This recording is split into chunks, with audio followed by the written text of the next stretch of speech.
Hi CascadiaJS, I'm Kristofer Joseph, co-founder at Begin.com. What a wild time to be alive, huh? When I was first asked to speak, I fully expected this whole pandemic thing to be way behind us. I thought for sure that we'd all be hanging out in real life at one of my favorite places in the world, Sun River. But instead of floating downriver together, I find myself learning how to light a subject for video and how to apply concealer. I'm not gonna lie, video is cruel.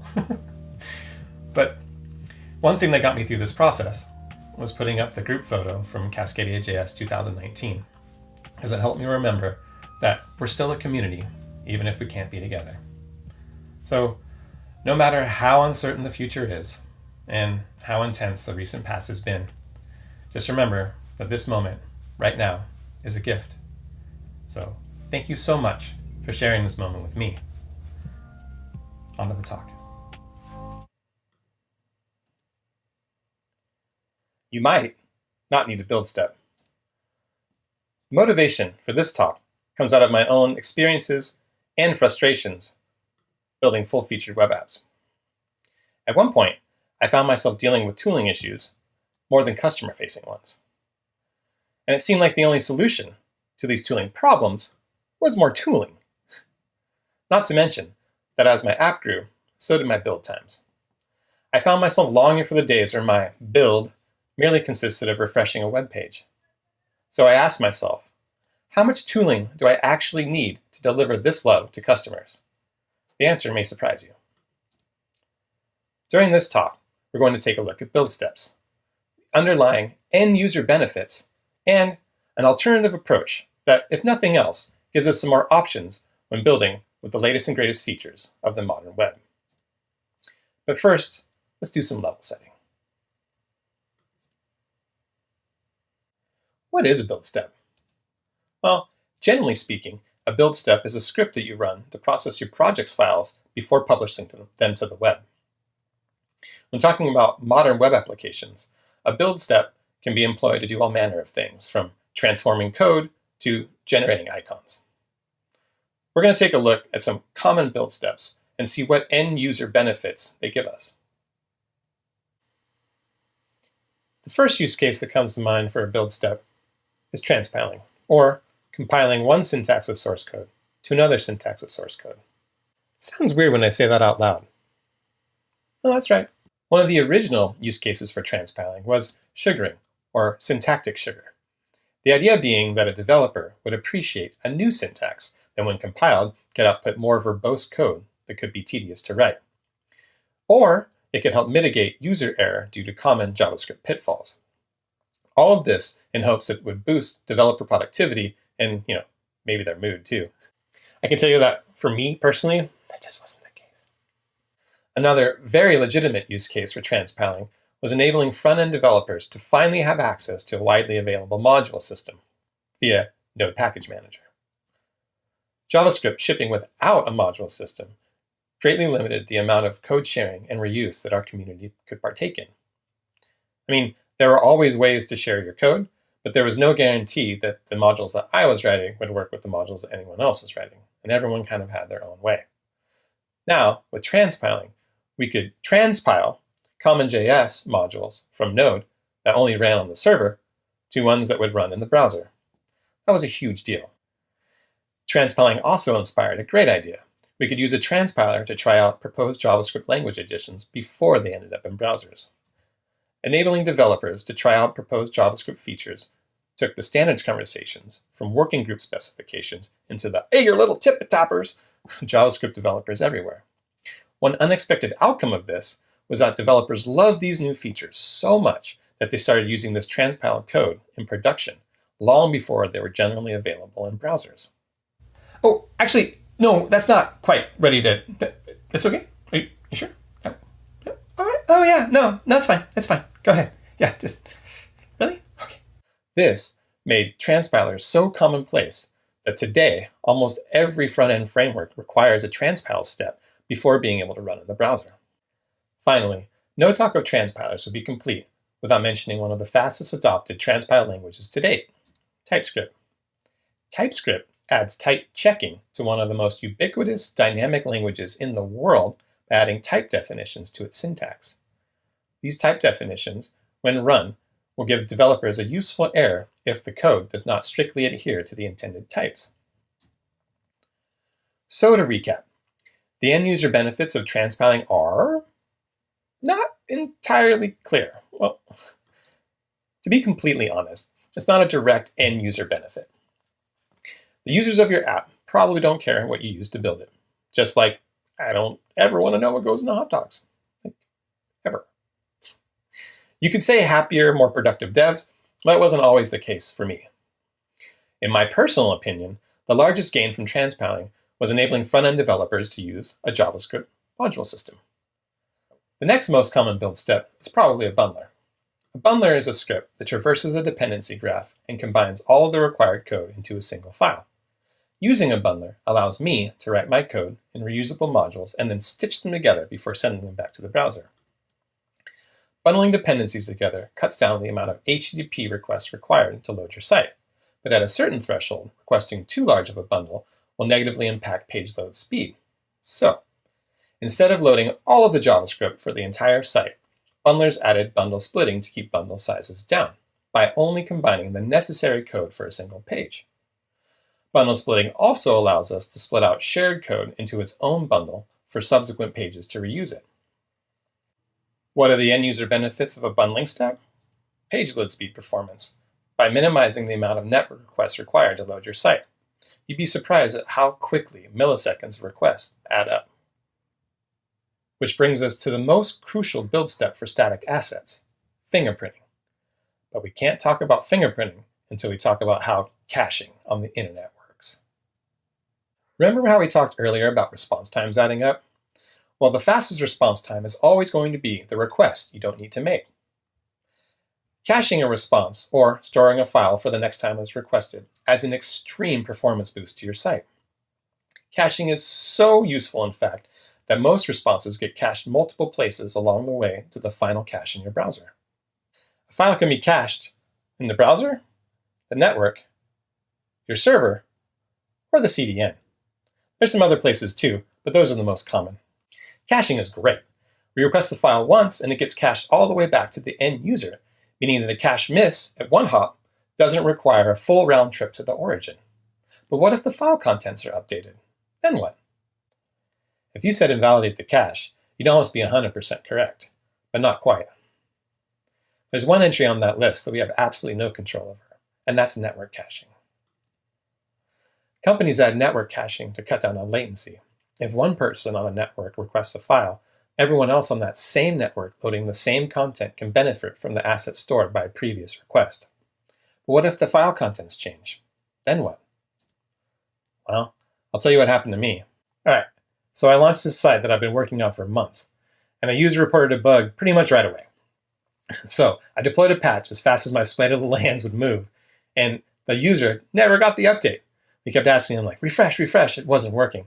Of course, we had invalidated all of the caches we had access to, but we got burned by the network cache, which we had absolutely no control over. So how do we avoid making this mistake? You guessed it, fingerprinting. Fingerprinting can be as easy as updating the file name every time the file's contents change. A very reliable way to fingerprint is to create a hash of the file itself and append that to the file name. When used in conjunction with bundling, the hash changes even when a dependency like a submodule is updated. Using a hash of the file name ensures that the file name is updated whenever its contents change. And since caches store files based off of the URL of the request, you are guaranteed a new URL for every update. The end user benefits of fingerprinting are: our users always get the most recent version of our code because the URL requested reflects the file's contents in its file name. It also has the added benefit of leveraging the cache correctly if the file never changes. Which brings us to now. The only thing you can count on in this world, and especially in this industry, is constant change. Since we started using build steps, the web platform has steadily been improving, allowing us to question the validity of previous assumptions, which I believe is called science. So what's changed? Well, a lot actually. Probably the most significant change is now JavaScript finally has a module system in the browser. Yay! This fact alone It makes one significant build step unnecessary, where once we had to convert CommonJS modules to ones that would run in the browser, now we author and run the same source code. To make this ES module story even sweeter, HTTP2 is rolled out, allowing submodules to load in parallel instead of one at a time. Depending on how many modules you use in your app, this addition alone could allow you to load modules for your site without hindering performance. Next, a lot of the most desirable JavaScript language additions have become generally available in browsers, making transpiling for language features less and less critical. But what about types?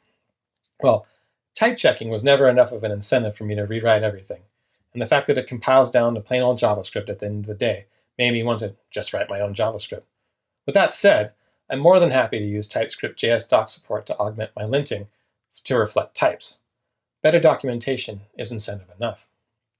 But transpilers are still a very big part of modern front-end frameworks. These frameworks are tremendous. The ecosystems and communities that built around them are becoming more and more impressive. But just know that there are viable platform alternatives that allow you to author HTML strings and components without needing to run a compiler or configure a build step. With that said, use whatever makes you the happiest, because at the end of the day, it isn't the tools that you use, but the love that you share with the world that actually matters. I will say one thing on this matter, though. The web is backward compatible, and in my experience, frameworks come and go, but the platform is forever. So, despite all these improvements, we can still need to request too many modules to rely on parallel loading alone, and there's no escaping that we need to use fingerprinting, as we've learned. Wouldn't it be nice to be able to have all the build step features that we know we absolutely need for our users without having to configure or run a build? Enter progressive bundling. Progressive bundling is an alternative approach that uses ES modules, request time, bundling, and fingerprinting, a standard 302 HTTP redirect, and caching in order to eliminate the need for a build step. Finally, your build just consists of refreshing a web page. Let's follow the path of the request for one module to see what this might look like code-wise. So, the steps to progressive bundling are 1. There's a file request. 2. We look in the cache to see if this file has already been requested, bundled, and returned. If it has, we just pull it from the cache and send it back. If it hasn't been cached previously, then we go ahead and run a bundle on it. Once it's been bundled, we fingerprint it. After fingerprinting it, we store it in the cache for subsequent requests. Then, we use a standard 302 redirect to return the newly fingerprinted and bundled file back to the user. Now that we know what to expect, let's step through some code snippets to see what this might look like to implement. In our first code snippet, we have a script tag in our web page. And notice this type module. That's in order to load ES modules. Here we have our path and then our file name.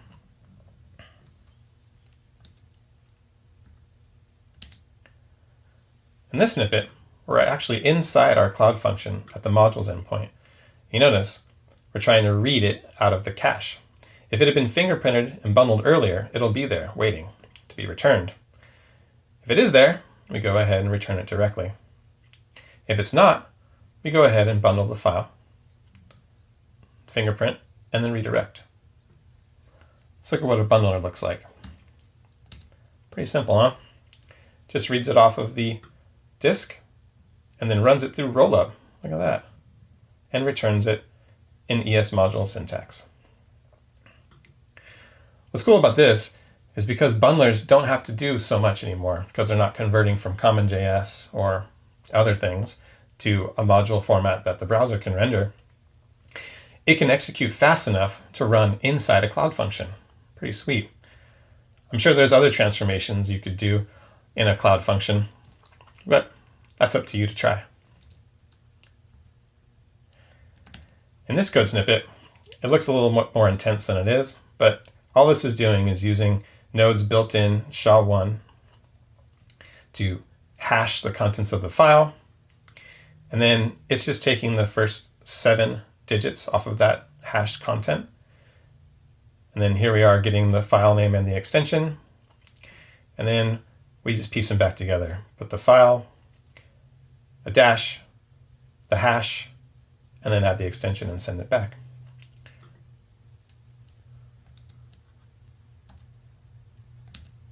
And then this is just our redirect. Pretty straightforward, a 302, sending you right back to the browser. Cool story, but this can't possibly work, right? Is anyone actually using this in production? Well, I'm going to show you 2 sites that are using it. One being begin.com, which I work on, and the other being a site that I'm pretty sure you've all been to. Here we are, begin.com, your continuous integration and deployment app for AWS Lambda. The activity page is where we list all of your builds that have gone up to AWS Lambda. Everything on this page is an ES module, from the little build sheet to the buttons and so forth. What we're going to do is look in the network tab of our browser and watch the modules load. Here we're going to search for the main entry file, which is called activity.mjs. When we refresh the network, you'll see it load in. At the top, you notice I requested activity.mjs. There you go. And it's an entry file. And then it did a 302 to the fingerprinted and bundled file. Notice the fingerprint at the end of the file name. If we look at what actually came down in the response, it's just JavaScript. It's just ES modules. And they're all concatenated together, every single module, for that whole entire page. The days of view source have returned. It's pretty nice, huh? I love being able to read my own source code. But yeah, that's pretty much it. Next, the site that you've all been to, CascadiaJS. On CascadiaJS, we implemented this speakers view where you can filter speakers by topic. I'm going to click on ES modules, filter the speakers. Oh look, there's Fred. Ha! He's great. You can toggle the speakers on, you can toggle the speakers off. So let's look at the network tab like we did on begin.com and do the same thing. We're going to filter for the speakers module. And just to show you that I'm not making things up, there you go. There's the 302 speakers.js. And it responds with the bundled and fingerprinted version of speakers.js. Right? See that hash, the end of the file name. And again, we can look at the response and it's just plain old JavaScript modules running in the browser. Well, there you have it. Progressive bundling.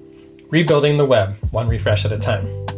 You can check out this and other example apps at begin.com, which is the fastest and easiest way to deploy your apps and APIs to AWS. I hope to see you in real life one day, and in the meantime, stay healthy.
Yay! Kristofer, thank you so much for that.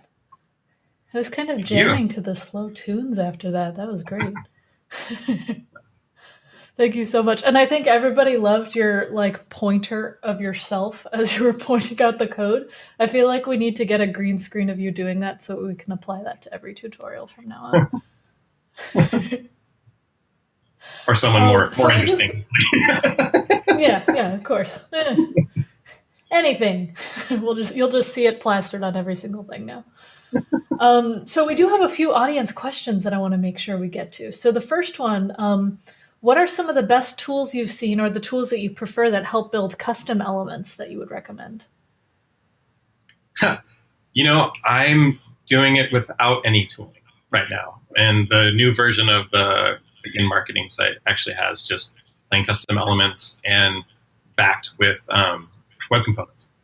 And doing it without a framework, and it's actually not very painful at all. Nice, cool. I always like going low tools if we can, just because it's nice to not have any overhead or anything like that. Yeah, As I'm nice as surprised tools that are.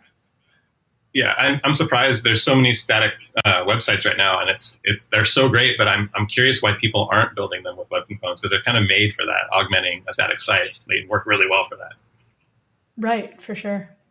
So another question from the crew is, how would you do this same caching and bundling and fingerprinting for files up on a CDN or AWS 3? Yeah, so well, that's the thing. I think that's why people use this pre-build step, is because they want to do all that fingerprinting work ahead of time and then putting it on the scene. So that's how people do it now with Webpack and whatever tools that you have at your disposal. That is the best way, It's kind and of they're at built that into build most. step. Mhm. Yeah. So this is just basically saying you can do that without those tools, right? And it's actually pretty straightforward. Yeah, and that's a whole concept behind that like Jamstack philosophy too of doing everything at build time, so that way once it's actually up, you don't need extra calculations on the user side of things. Right. Right. Yeah. And so I'd also like to just hear more from you on how to begin deploys on your project endpoints to cloud functions and how you kind of set that kind of stuff up.